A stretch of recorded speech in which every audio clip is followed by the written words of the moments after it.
Kabupaten Serang ini mulai akan diberangus wilayah darat maupun wilayah laut. Ada 2 perusahaan yang saya indikasikan bahwa itu adalah perusahaan big, PT Pandu Permata Indah dan PT Bahana Kurnia Indah. 2 perusahaan ini akan dilenggangkan oleh negara sebagai perusahaan pelaksana yang nanti akan membangun industri kawasan dan pelabuhan yang ada di Kabupaten Serang. Ada sekitar 6.702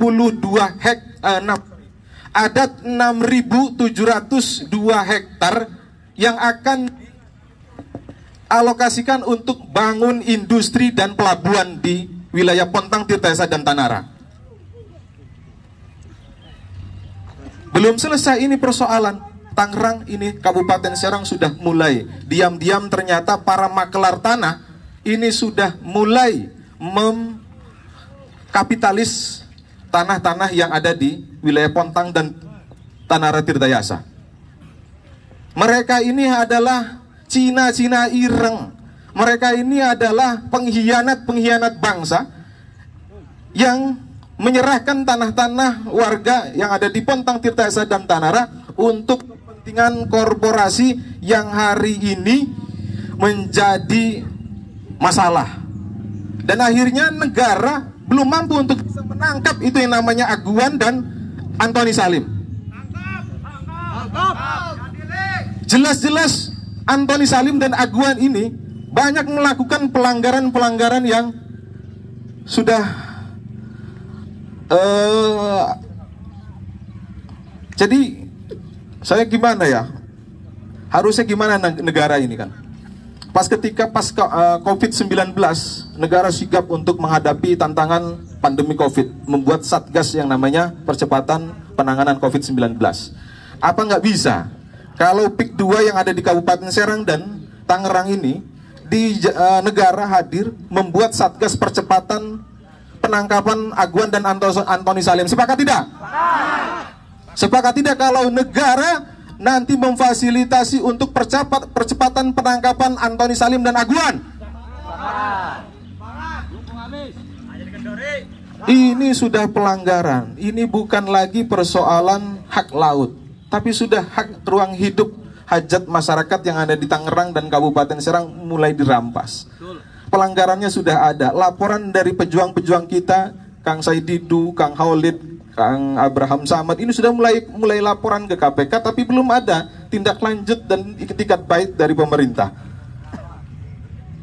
Dan saya yakin dan saya tegas, tidak ada kata lain kalau negara ini tidak sigap untuk menanggapi dari persoalan polemik yang ada di Tangerang dan Kabupaten Serang.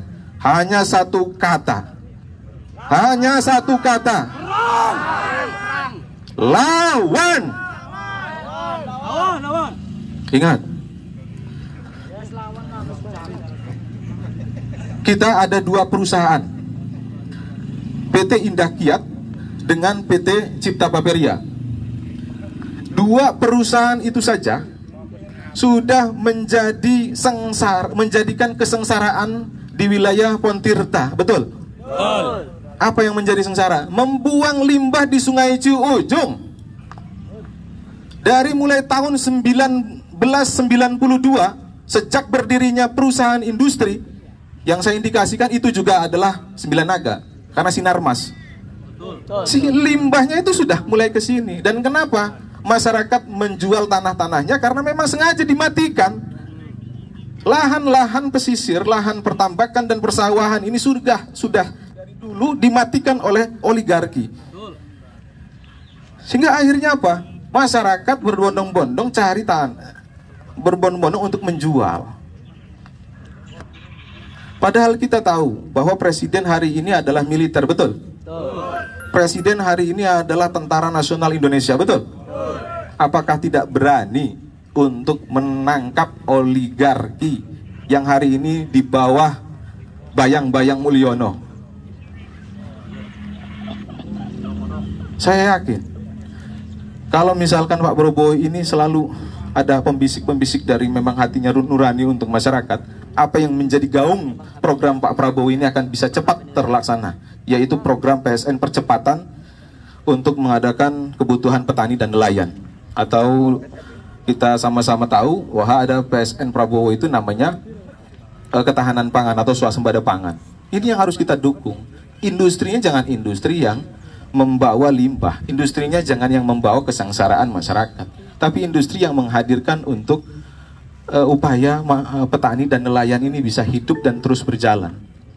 Jangan sampai dimatikan.